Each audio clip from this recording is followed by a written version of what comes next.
Good evening, Refed Afrique television viewers. Thanks for staying with us. You are watching the 7 p.m. newscast.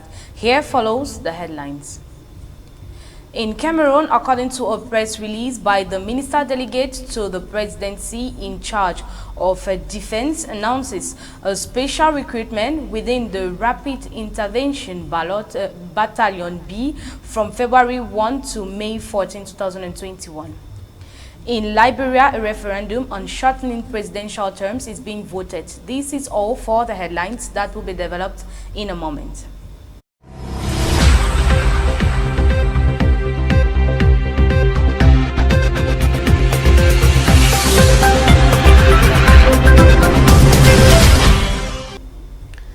Welcome back. Recruitment of the B elements will take place from February 1 to March 14, 2021. After several bogus announcements, this time it's the right one. In a press release published on December 7, 2020, the minister delegate to the presidency in charge of defense announces a special recruitment within the Rapid Intervention Battalion, abbreviated B, an elite force for the Cameroonian Army of 2,200 elite commandos. The related operation would take place from February 1 to February 14, 2021. Young male Cameroonians aged at least 18 and at most 23 are concerned. For the conditions, one must never have been convicted, be single, no dependent children, be of good character, be physically fit to meet the prescribed medical, intellectual, and sporting tests, hold at least a CUP or a first school living certificate, have a minimum height of 1.66 meters. 6 December 2020, a page opened on the political history of Cameroon. The 10 regions of the country have their representatives at the regional council. Calm and serenity prevailed on elections day. Promise Fosu has the details in this report. 10,236 municipal councillors and over 14,000 traditional chiefs, members of the 2 regional colleges, were called upon to elect the first 900 regional councillors in the political history of Cameroon.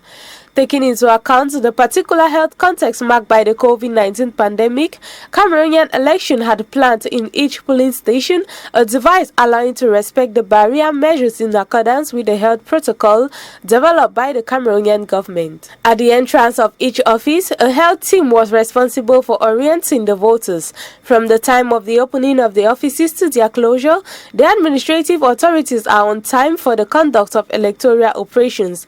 At the end of the election, Minister of Territorial Administration Paul Atanganji held a press briefing in which he assured that the election of regional councillors took place in peace, serenity, calm and tranquility. He insisted that no incident likely to undermine the credibility of the elections or the sincerity of the results had been observed.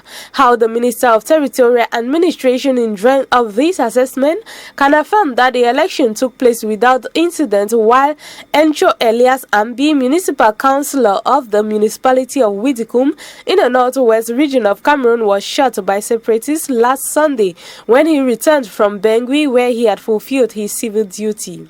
The death of His Majesty Bernard Bamanga, Chief of Village 3, located at 150 kilometers from Garoua, cannot also be considered as an incident when we know that it happened when he left the polling station after having completed his civic duty.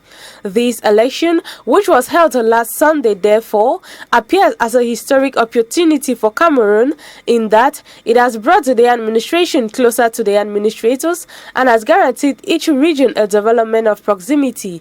The provisional results of this election of regional advisors, which were proclaimed last night by the Regional Supervisory Commission, show a clear regression of the Cameroonian Party for National Reconciliation in the Nyong and Kele. Of the 31 PCRN advisors, 20 voted UPC and 4 voted for the PURS, while 7 joined the CPDM political party. These provisional results in the Nyong and Kele demonstrate the population's unease with this political formation. Faced with this state of affairs, the president of this party indicated that he was a victim of a ballot stuffing. It should be remembered that the final results, which will be announced in the days to come, will confer the establishment of organs. This will enshrine a special status for the Northwest and Southwest region, one of the strong recommendations of the Greater National Dialogue convened by the President of the Republic, Paul Biya, and chaired by the head of government, Chief Dr. Joseph Dion Gute. Regional advisors on December 6 mark an important turning point in Cameroon's political history. South Africa will make available about $66 million to help small farmers hit hard by the coronavirus pandemic. A total of 75,000 small-scale farmers will benefit from the fund, declared Toko Didiza, the country's Minister of Agriculture, Land Reform and Rural Development, on Monday at a press briefing. This report tells us more. In excess of 75,000 subsistence producers will be supported with farming input vouchers to retain self-employment in the sector while supporting food value chains. The fund mostly targets youth, women, the disabled, unemployed, army veterans and farm workers. 50% of beneficiaries will be women, said the Minister of Agriculture, Land Reform and Rural Development, Toko Didiza. Applications will be done over the phone and applicants must be citizens of South Africa, not employed by the states and are actively involved in agricultural production. Successful beneficiaries will receive one-off payments ranging between $66 and $592. In May, the Agriculture Ministry announced that it had received thousands of calls from farmers appealing for help. South Africa is one of the hardest hit countries in the world with over 800,000 virus cases and 20,000 fatalities. The stringent measures which came into effect at the end of March have seriously affected the economy of the most industrialized country on the continent, causing 2.2 million people to lose their job.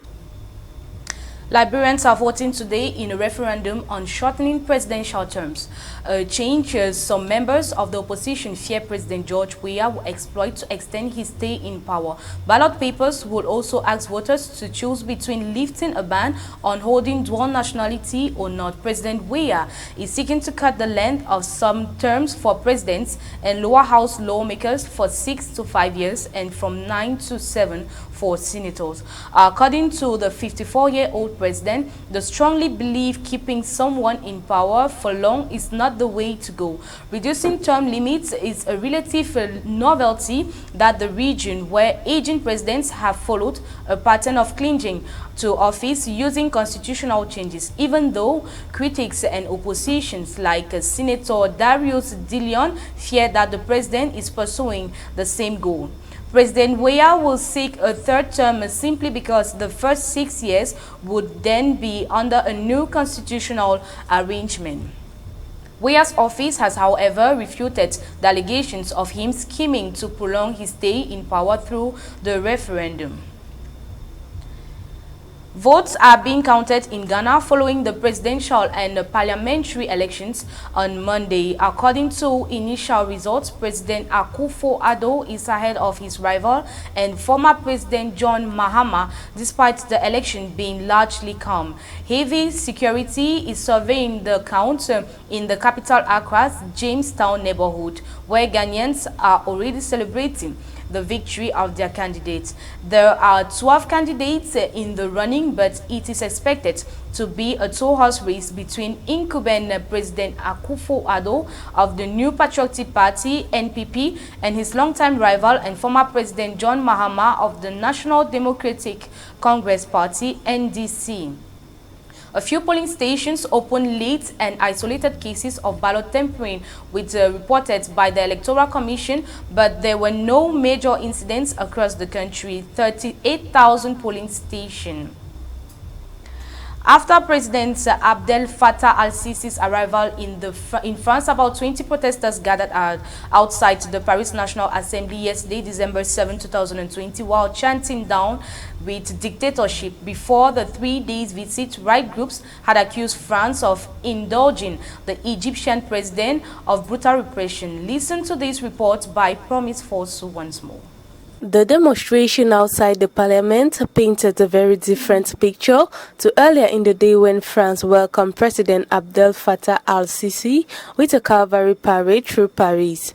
But French President Emmanuel Macron refrained from direct criticisms of former Army General Sisi, who has cracked down on supporters of ousted Islamist President Mohamed Morsi, as well as on leftists and liberals.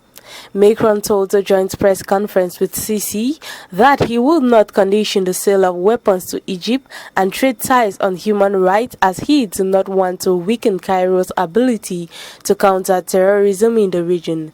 To force the issue of human rights will be both ineffective on the subject of human rights and counterproductive in the fight against terrorism. That's why I want to do it, Macron added. We've come across a president of the republic who welcomes the butcher of Cairo, the butcher of Egypt in greater pomp on a state visit with the Republican Guard, said Françoise de Roche, chief of the NGO Justice and Rights Without Borders, while adding that we have fallen on our heads.